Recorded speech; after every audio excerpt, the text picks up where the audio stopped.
I had the opportunity to direct some scenes for Brian Thornton's acting class.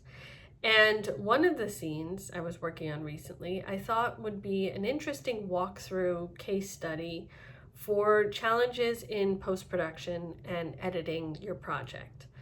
So in this scene, you can see we have a certain amount of coverage. So we had a master shot, we had 2 over-the-shoulder shots, one on Brian and one on Josh, and then that's it. So we had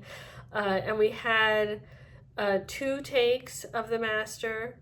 We had 1 take for Brian's single, and then we had 2 takes for Josh's over-the-shoulder single. And that's kind of standard coverage. Standard coverage when you're shooting a scene is the most paint-by-numbers approach that you can do for any kind of scene. And it's especially easy when you have people sitting and talking, because you've got the master shot, which is kind of like the widest shot that captures the entire scene. It's always, or should be, the first thing that you shoot, unless there's some technical reasons why you're not doing that. Because if something happens, a hurricane comes through, the breaker goes, something happens. If you have that master shot, you at least can edit that into your project and continue telling the story. It's not ideal. Audiences expect an edit in a scene for close-ups and emotional connection to the characters, which is again why we plan for coverage. But it is again, that's the idea, is that you have that kind of one wide master shot, and then you have either over the shoulder or singles, which is basically the same type of shot. It's a medium or a medium close-up shot on the person who's speaking.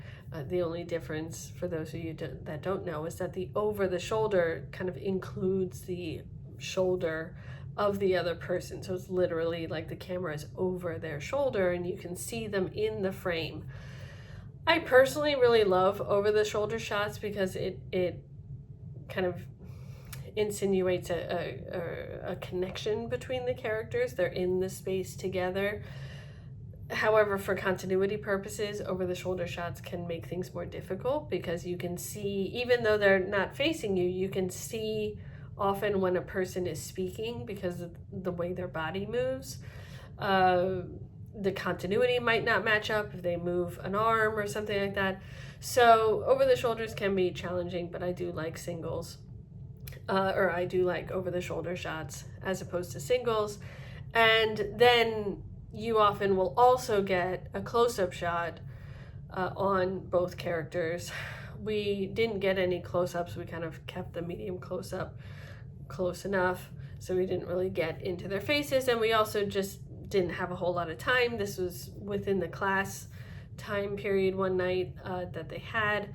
So, it was just a super easy kind of production just to get this scene up and running, to work through some things, and it was a lot of fun. Now, I asked Brian for the footage because I always want to kind of put it together, and I think it's interesting, or could be interesting, for his actors to then see what we ended up choosing or not choosing, or what I ended up choosing or not choosing. And it's always interesting to me to go back and look through the footage, because even though I typically on normal projects we'll have a script supervisor and I'll say, oh, that was a good take, or this this wasn't great, or there was this one part that I really liked.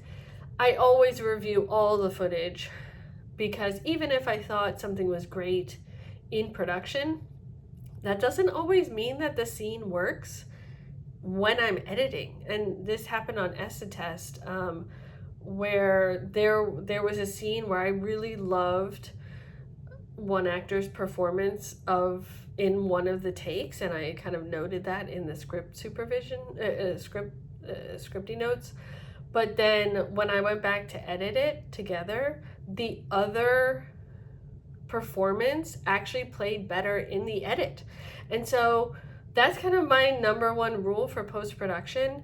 And a lot of it, I think, is influenced from my documentary background, is that you throw away the script, throw away your storyboards, even to a certain extent, throw away your scripty notes, and just review the footage as if you're looking at it for the first time. Because really, for the first time in this project's development, you finally have raw footage, which is the clay that you make your pot with. You know, it's the actual stuff that you can make your film with.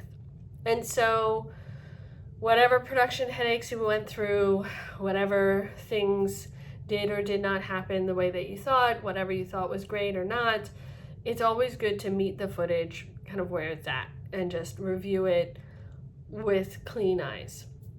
And so I, did that.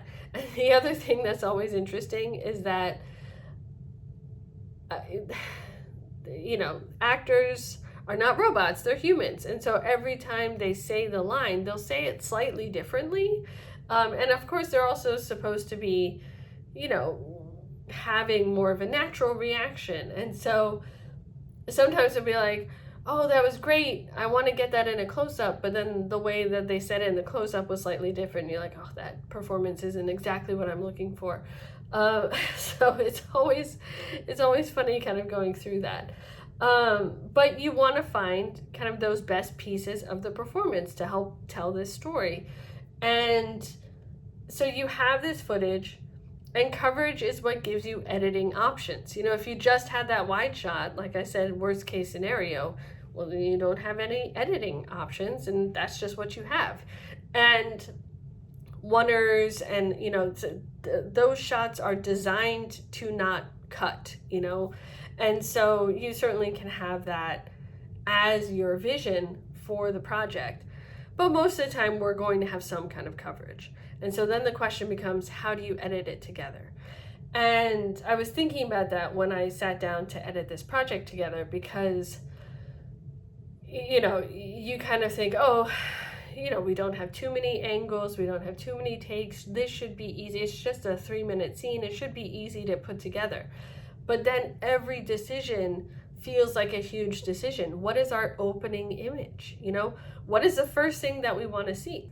Most of the time, people will start with the master, because it establishes the geography, it establishes the relationship between these two characters, and I mean that geographically in the scene, where they are spatially oriented to each other. And it just kind of lands us in a place, and so we often call them establishing shots. And so that would be kind of an easy place to start, where we've got Brian waiting at the table for Josh to arrive. So that's one way to do it. And then the question is kind of, well, how long do we wait for Brian, for Josh to arrive? How much of that waiting time do we want to see? And that also leads to larger questions like, whose scene is this? It's a 2-character scene, and it's taken out of context from some kind of larger storyline. So you could have it be Brian's scene, or you could have it be Josh's scene. And obviously we're starting with Brian, so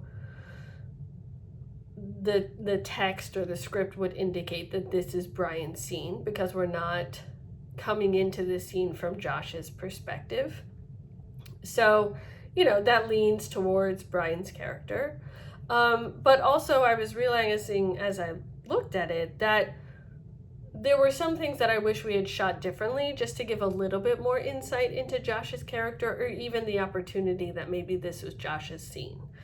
So those were just things that I was thinking about, again, as reasons for what to think about. So anyways, like I said, the wide shot is a very common way to start things. But what we're conveying is this kind of waiting. And so I love this opening Camera sweep. All right. And action. We're actually setting things up. We're talking. And Brian's just kind of doing his actor thing, waiting to turn it on, keeping his mindset where he needs it to be and not getting too distracted by what we're doing. And again, this might come from my documentary background. I always look at the scene from end to end because your actors do interesting things before they start acting. And that can sometimes be gold for whatever it is that you want. And I was really compelled by this. I had to zoom in a little bit to crop out Josh because he's moving in the frame, and so we obviously can see that somebody else is there. And we just kind of have this moment where he's kind of staring off. And the question is, what's kind of the order? Do we start with the wide shot to kind of establish where he is and then go into this highly personal moment? Or do we start with this personal moment and then back out to kind of see where he's at? And I ended up choosing to kind of go into the emotion first because I find it more compelling and more dramatic, and it asks that question like, oh my god, like what's going on with this guy, like why does he look so stressed? And then you cut to the wide shot where you're like, oh, he seems to be waiting for somebody, and then pretty quickly Josh shows up. And that was another thing too, where an early cut I kind of had a little bit more of that waiting tension, and I was like, you know what, this is too much. Like once we get to the wide shot, we get it, we need to move on beyond this because nothing really new. I haven't really given new information to Brian's mental state or the character's mental state other than he's waiting in this context of the wide shot. And so that's why I cut down the wide shot waiting and just had Josh enter pretty quickly so that we could get the scene going. But when I was looking at Josh's stuff, in his entrance, he does this great thing. He walks in and he kind of pauses. But you can see in this frame that Josh is, unfortunately, his head is cut off. So that's something where, in looking back at the footage, I would have liked to have gone back in for reshoots or done a pickup. I remember when we were shooting this at the time saying something like, oh, I wish we could just tilt down, from him coming in to catch that reaction. But with the camera that we were using and sometimes the handling noise and all this stuff, I didn't want to risk screwing up that shot and screwing up that take and spending a lot more time just to do that one kind of move. And so I just kind of left it how it was. But again, that was a moment where, I'm sorry, Josh, it was a great moment. You did a great thing. And we kind of capture it. And so I tried to kind of put it into the edit where you kind of see him hang there before he goes to sit down. So again, now they're having a conversation, and it's like, you could have this kind of ping pong effect of like, well, when this person's talking, we're on them, or when this person is talking, we're on them. But one of the things that is so fascinating about human beings and the relationships between them is seeing how somebody reacts to what the person is saying. But then there is also the reality that your audience, and this is just a human fact, is that when somebody is speaking on camera or towards us, we do a lot of lip reading in our listening. And so a lot of times if a character is off camera and they're saying something, it can be very difficult to hear them or understand them because we don't see their lips moving. And so you kind of have to be careful between those two realities or those two truths, because you want to be able to make sure that the information is conveyed, which often means we need to be on the person speaking, while also cutting to the other person for their reaction. And so that's called like a J or an L cut, where you have, the video of the next cut coming in while the other person is still speaking, or the reverse, that so those are kind of tricks that people use in these kind of dialogue scenes between two people, again, just to kind of create that relationship. And it can also tighten up the edit, where it's not like you speak, now I speak, now you speak, and it kind of like ping pongs back and forth. That's often how like the initial edit is, but then as you refine it, you start to kind of merge it and blend it a little bit more. So those were some of the things that I was kind of dealing with kind of early on. And then again, trying to figure out like what were the different best performances, when do you because the rest of the scene could just play off in these over the shoulders between them until Josh's character leaves. But I find that cutting back to the master can often help give us breathing room. And also, again, what I love about two shots is just you can see their reaction to each other. And that's one of the best things about actors and performance, is when you can really see them reading off each other and playing off each other. And I just love capturing that. Oh, and I wanted to point out, I love this moment where Brian kind of moves in for this first question of like, what does that mean? Tell me what's going on. And then cutting into the over, he's really kind of like hulking in that over the shoulder shot. And I, again, just loved that physicality being captured in the frame, where he's kind of like taking over the frame. And that really, I think, plays against Josh's performance of this son character who's dominated by his father, and kind of trying to stand up to him, or trying to ask for something, trying to ask for help. He clearly has messed up already.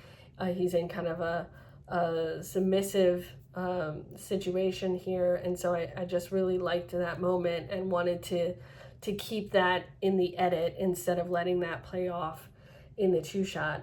And I wish we had gotten a little bit closer to Josh as well, because like Brian's, well, I guess I could have zoomed in a bit. Like I did with Brian's shot. But the other issue with the two shot that I realized in editing it was that with Brian's kind of like favoring the camera without it being too obvious. But Josh, his hair is like covering his face on the side of camera. At the time, I didn't think about it, but again, it's one of those things where like maybe we should have shot on the other side, or maybe we should have changed up the angles a little bit. Thematically, he is a bit of a questionable character, so the fact that his face is hidden works with what's going on with his character. But again, I love being able to see people's faces. That's who our audience is connecting to.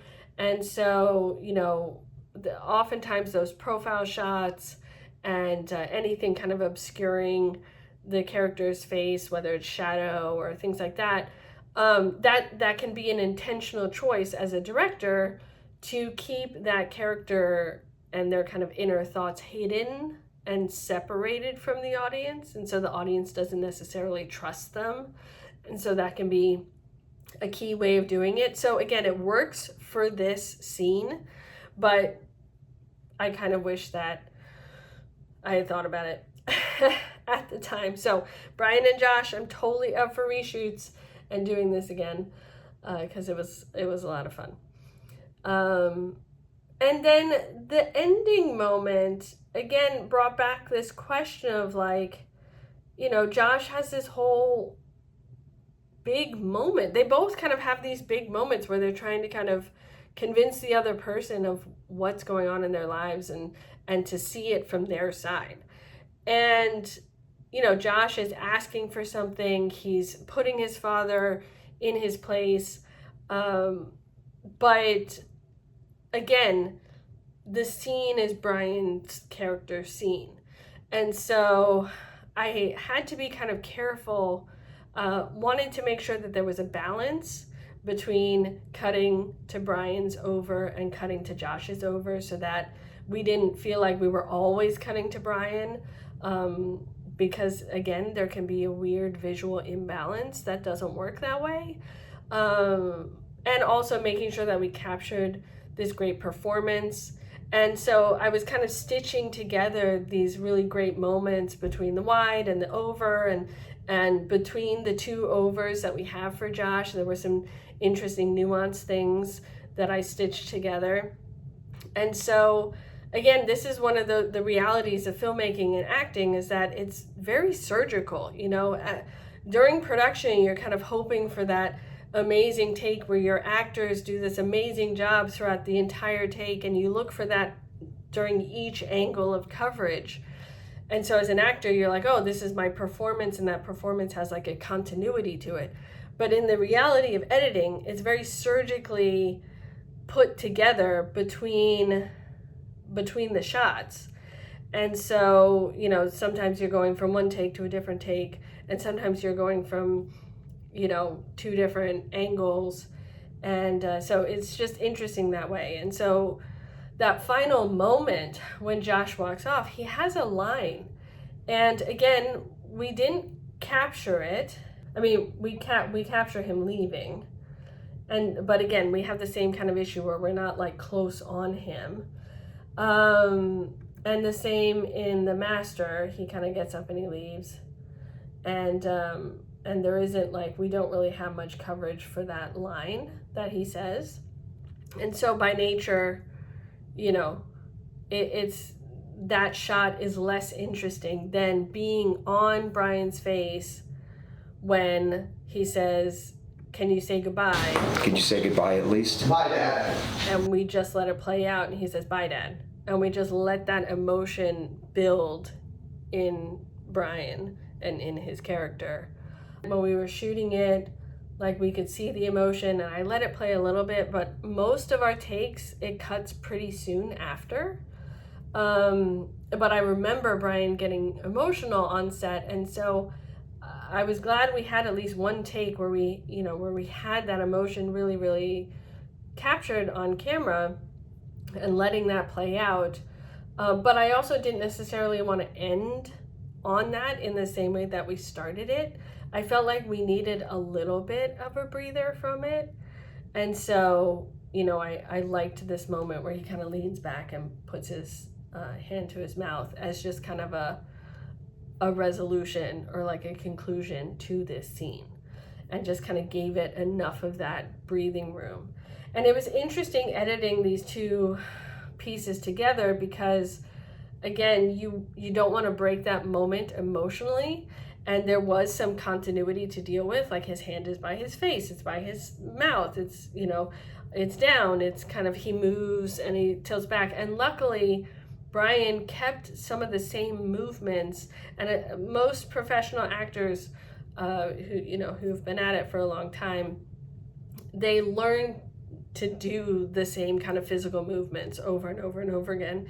It just kind of becomes ingrained because they know that continuity is going to be an issue. So I thank you, Brian, for being the master that you are, because it gave me a couple of different edit points where I could match up that continuity of his hand without breaking the emotion, and even better, allowed me to play out that emotion even more on the single before I had to make that cut, because I was working with the very ends of the image, of the take, when we were recording.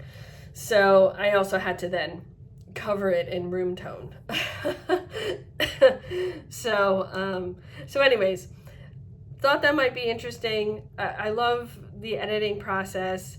I mean, I love the whole process of all of this stuff, but you think, oh, I've got my footage and it should just come together, but it's the choices now of which one. And even if you storyboard and have a very specific idea, again, I encourage you to just look at your footage with fresh eyes, because you haven't ever looked at the footage with as as the raw footage for, or the raw material for making your story. You've always been working from a script or from a storyboard or from a shot list and working with actors. So now you just need to review it and carve out what you think is going to be the best and most compelling scene from what you actually got, and not what you had planned for, and not what you thought you were going to get, or not what you thought you did get, you know. So that is my one big tip for editing. So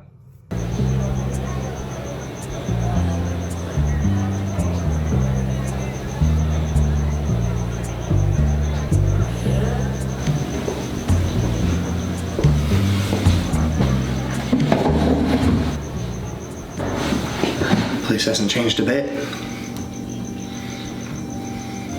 So how you doing? I'm okay. I'm doing good. Doing what needs to be done.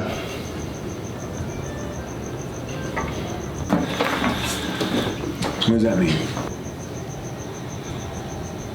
Taking responsibility for myself. I've quit on my own.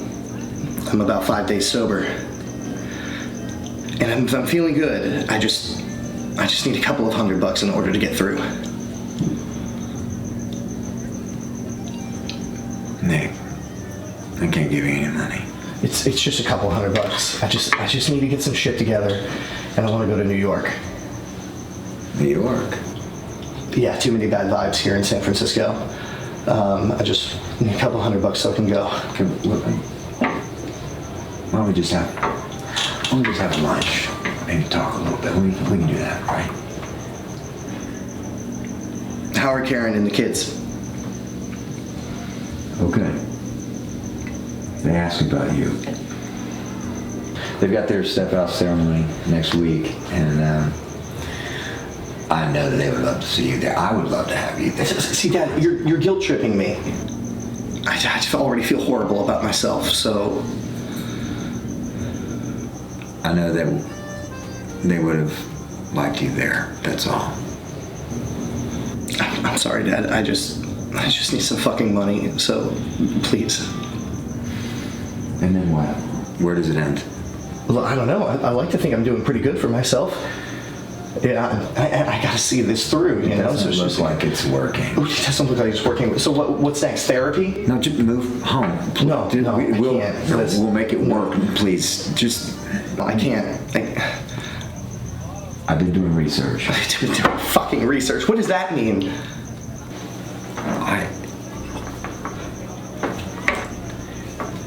I know that you think that you have this under control, and I know how scared you are. I know why I do things. And it doesn't make me any different. Look, I'm attracted to craziness, and you're just embarrassed because I was this amazing thing, this perfect thing that you created, and you don't like who I am anymore. Yeah? And who are you? This is me. This is who I am. And you don't like the look of it? You know, I'm thinking about it. Mom should have gotten custody because you just need to fucking control everything.